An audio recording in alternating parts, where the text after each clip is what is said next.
Hello. അപ്പോൾ ഇന്ന് Saturday ആണ്. സാറ്റർഡേ മിനി വ്ളോഗാണ്. രാവിലെ ഞാനൊന്നും ഉണ്ടാക്കില്ല എന്ന് പറഞ്ഞു കഴിഞ്ഞാലും എല്ലാവരും വിശക്കുന്നു എന്ന് പറഞ്ഞ് നിൽക്കും.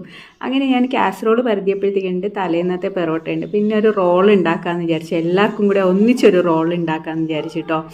അങ്ങനെ ഞാൻ മുട്ട പൊട്ടിച്ചൊഴിച്ചു. അതിൻ്റെ മേലെ 2-3 പെറോട്ടയൊക്കെ എടുത്ത് വെച്ച് അതിൻ്റെ മേലെ കുറച്ച് പാസ്ത സോസ് ഉണ്ടായിരുന്നു സ്പ്രെഡ് ചെയ്തിട്ട് കുറച്ച് ഉള്ളി, ടൊമാറ്റോ, ക്യാബേജ് ഇതെല്ലാം കൂടെ അങ്ങോട്ട് വെച്ചിട്ട് റോൾ ചെയ്തെടുത്തു കേട്ടോ. അപ്പോൾ കട്ട് ചെയ്തൊരു 3-4 ആക്കി കഴിഞ്ഞാൽ എല്ലാവർക്കും അത് മതിയായിരിക്കും. നല്ല ഹെവി അല്ലേ. അപ്പോൾ അതെല്ലാം റെഡിയാക്കി കഴിഞ്ഞപ്പോഴത്തേക്കാണ് ആലോചിച്ചത് ഇനിയിപ്പോൾ എന്താ അടുത്ത പണി. എല്ലാ സാറ്റർഡേയിൽ എന്തെങ്കിലും ക്ലീനിങ് പരിപാടികൾ ഉണ്ടാകലുണ്ട്. അപ്പോൾ ഇന്ന് കരുതി നമുക്ക് കാറ് ക്ലീൻ ചെയ്യാമെന്ന് വിചാരിച്ചു കേട്ടോ. അങ്ങനെ എല്ലാവരും കൂടെ സാധാരണ കാർ സ്പായിൽ പോയിട്ടാണ് ക്ലീൻ ചെയ്യുന്നത്. പക്ഷേ ഇന്ന് വീട്ടിൽ ചെയ്യാമെന്ന് വിചാരിച്ചു. വാക്യൂമൊക്കെ ചെയ്ത് കുറച്ച് അടിച്ച് പൊളിച്ച് ക്ലീൻ ചെയ്യാമെന്ന് കരുതി. അങ്ങനെ എല്ലാവരും കൂടെ അതിനായിട്ട് ഇറങ്ങി. അപ്പോൾ ഇതൊക്കെയാണ് സാറ്റർഡേ വിശേഷങ്ങൾ കേട്ടോ. അപ്പം നിങ്ങളുടെ സാറ്റർഡേ വിശേഷം